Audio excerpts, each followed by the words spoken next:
Unholy Death Knight coming in hot. We're going to start off with the mulligan here. One drop's pretty important in this deck. I'm going to keep the Arms Dealer, and I'm going to toss the Plague Strike. You never keep this. And I'm going to get rid of the Amalgam. We're going to try to do just a little bit better than those. This is not my list, by the way. This list was made by Otsuna FR on Twitter. We're just going to play the one drop here. Nice to see the Veercool Necrolite in hand. But that's twitter.com at Otsuna FR. I believe it's a French Hearthstone player, highly skilled. Has been experimenting with Unholy Death Knight, and I have the privilege of playing their deck. So the goal of the deck here is we just want to develop a board. This deck wins through a board presence. You can see our opponent is going to be trying to fight against our board presence. And so once we have a lot of minions on the board, we're hoping to be able to find lethal with a Grave Strength.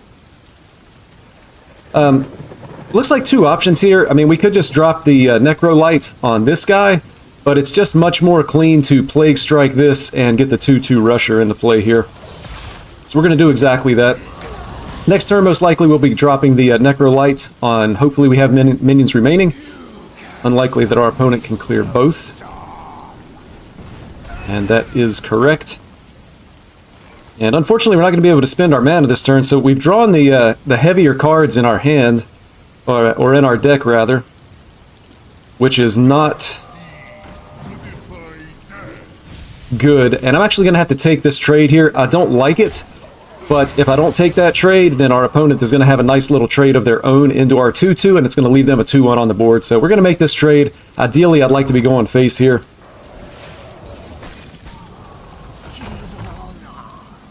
And Hawkstrider's a good pickup, but if we play Hawkstrider here, we don't have any minions to be able to take advantage of the text on the card. And then we're also going to be floating a mana, so we're just going to go ahead and get down this guy. Those are nice and wide. They're going to be generating corpses. We do have Lord Marogar in hand. It's important to remember when you have this card in hand. And our opponent just continuing to develop their own side of the board here. We do hit the Amalgam now, so I definitely just want to go ahead. I mean, the turn plays itself because we don't have a lot of options. We do run into that with this deck. There's not a lot of card draw here except for the Famished Fool. And we're going to find another Undead. And these are interesting. I think it's going to be this because this is going to be free after we play the Lord Marogar. No idea exactly how long this game is going to be going in terms of how many more turns. So we might have to play a little bit for value. We know that the board is going to be back and forth against this mage deck specifically, so we're going to have plans in place to be able to play that type of game. Infused Sylvanas could be good, but assuming that this is just regular aggro Frost Mage, they're not going to have a really big minion to be able to take control of. So just using it for removal and getting the 5/5 down could be a perfectly fine idea. Or taking control of the biggest minion possible if it comes to that. Likely next turn we're actually just going to play this for the body, depending on the top deck and what we hit here. It's always important to keep track of how much damage we might be able to do as well. And the Sylvanas is infused. So likely we're just going to be taking control of something that's on their board. So, unfortunately, they got a nice card with the Frostweave Dungeoneer here. The 1/1's being able to freeze us is bad. I mean, we could play the Battlefield Necromancer and Hero Power to remove one of those, but I think the better play is just going to be to play the Sylvanas and likely just take the 2/3 because it's the biggest minion, knowing that they're going to be making some value trades on the other side. This play just gives us the biggest, widest possible board. Again, we're going to be looking at Lord Marogar. Likely our opponent's not going to be able to handle this just based on the deck that they're playing.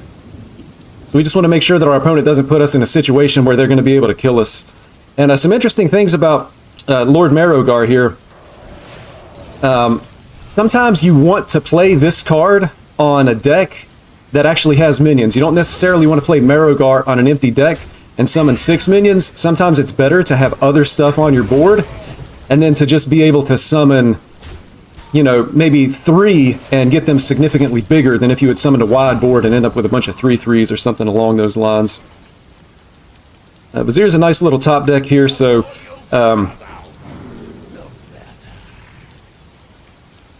interesting. We could take the Scourge here if we felt like we were going to need more value.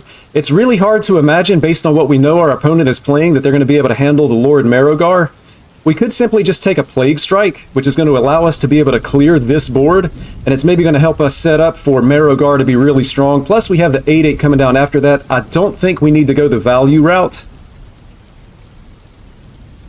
this particular time, so I'm just going to take the Plague Strike, and I want to kill the minion that can actually freeze here. And then we're going to take this trade, and I have to decide whether or not I want to play this because it is going to consume a corpse, but I think I do. We're just going to go ahead and get it down. And we'll hero power and send that damage face. So next turn, we're likely going to play Lord Marrowgar. We may have the option of being able to trade some of the minions that we have on the board to be able to manipulate just how many golems are going to be risen, and then that gives us the opportunity to be able to determine basically how big those golems are going to be or how many buffs they're going to get. We know our opponent has quite a bit of spells in hand because the Savara was played. They're going to be re-infusing their Frozen Touch. And I believe that's actually all of the Savara spells. So this is definitely going face. I'm just going to drop the Marrowgar here, and then you can see we're going to get just some really big stuff. We'll be able to trade for this 3/4. And we're just going to trade for it with a 5/5 and pass it back. Really expecting that this is going to end the game. Potentially the opponent could have like solid alibi. But it doesn't seem like there's going to be anything that's going to be able to prevent us from winning this game. And we expect that they're just not going to have lethal here. Lots of damage on the board. And you can see we didn't even have to hit the Grave Strength here. Just being able to round out the deck with the Lord Marrowgar is incredibly powerful. You can see we're able to pick up the win in this game. Back into the mulligan for another game. We're not going to keep any of these cards. 1-drops are important, and Battlefield Necromancer we would keep. We would keep Hawkstrot or Rancher. A Virkul Necrolite is a keep. Unfortunately, no 1-drop this game, so that's going to make us just a little bit slow. And we're actually against Mage again. This Mage deck seems to be gaining in popularity. We're just going to pass turn here. And look to do something next turn. Still seeing a lot of variety in the meta, though. At least I am. Hopefully you are as well, because that's what makes Hearthstone interesting. So we're off to a really, really slow start here. We could just play the Necrolite out onto the board, even though we don't get the Death Rattle out of it. I think I'm actually just going to hero power and punch face here. We're going to hold what we have. We're going to save the coin. That works on infusing our Famished Fool a little bit here. And we're going to hope that we're able to do something next turn. And things still just not looking super great here as far as things to do, which is a bit unfortunate. So I'm just going to play the Nerubian Vizier. You can see here that we're not going to be getting the... We're not going to be getting the buff. Howling Blast is interesting. If our opponent does play like the Frostweave Dungeoneer, we remove that entire card for 3 mana. Again, we're going to be paying full price for this. We don't need Grave Strength. We have one in hand. And Anti-Magic Shell, because it, again, is going to be full price. And we don't even have a board to land it on right now. So I think I'm going to take the Howling Blast here, just kind of in preparation for when our opponent does something. Sometimes the 1/1s being able to freeze our minions on the board is just really bad for us. We're going to hedge our bets against that just a little bit. It looks like we're going to have... Oh, this is actually going to be Ping Mage, which is pretty interesting here. That means that we're going to have to remember that they're going to have the Reckless Apprentice that's going to be able to clear our board potentially with this. And then they're also going to be able to clear a board with the Mordresh, assuming they draw it. So I think what we're going to do here is we're just going to Plague Strike to get this minion off the board. And happy to see that damage hit face. And then I'm going to go ahead and I want to put the Necrolite on the 2/2. If this dies, we're going to get a 2/2 with Rush. So again, we're thinking about the Reckless Apprentice coming down. That's going to clear this. And then also the ping. So likely our opponent pings this 2/2 because it's not going to give us an additional body on the board. or they're going to be developing minions of their own. Got to keep in mind next turn as well that the Nightcloak Sanctum is going to be back online, so they're going to be able to freeze that way as well.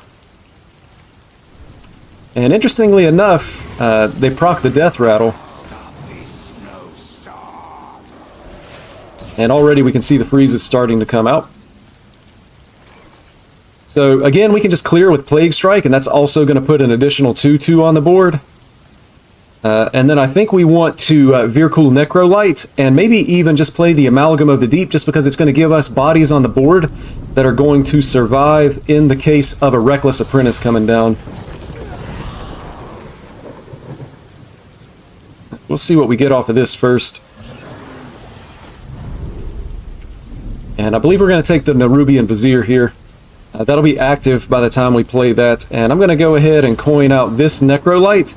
And I want to make sure that I put it on a 2 health minion, because again, I want to have the biggest possible board left over after my opponent plays Reckless Apprentice, if that's going to be their turn. If they don't, we just have a ton of damage coming out with the Grave Strength here. There's the Apprentice, as expected. So our opponent's getting a pretty significant amount of clear here. They're also going to be able to freeze, and they're going to have this 0 mana hero power.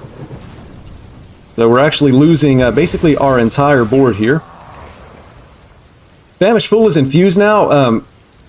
It's really going to be worth considering playing this just to draw. We might be looking at a situation where we're going to have like a Lord Marrowgar to be able to win this game. We're going to have plenty of corpses for it, but we're just going to need to draw into it. And you can see that it's been significantly harder this game to be able to hold on to the board, just based on what's been happening throughout the game. So we have a second Grave Strength. Could just play out the Trog. I mean, it's guaranteed to die, but it spends our mana.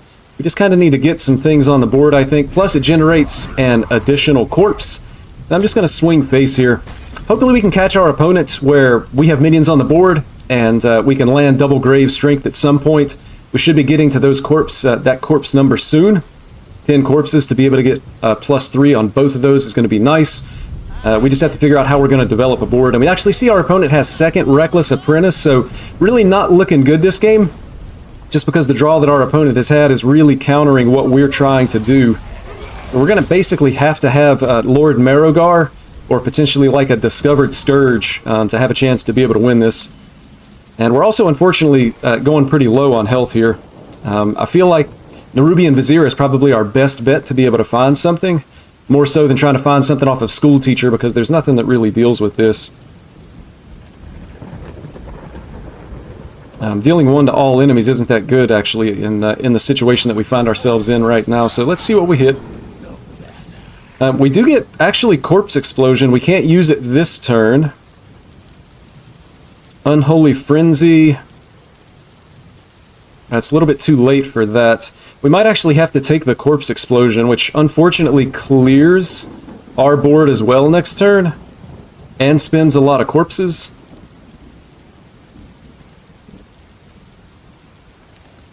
But it might potentially help us to not lose here, so I'm going to go ahead and just get down the Battlefield Necromancer. And we're going to put down the Arms Dealer here. And one of the things that you're going to notice is that the 1/3 that's summoned is going to get the attack off of this.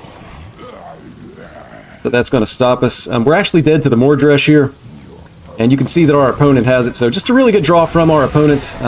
Unlikely that we were going to win this. I'm not sure there's anything we could have done differently.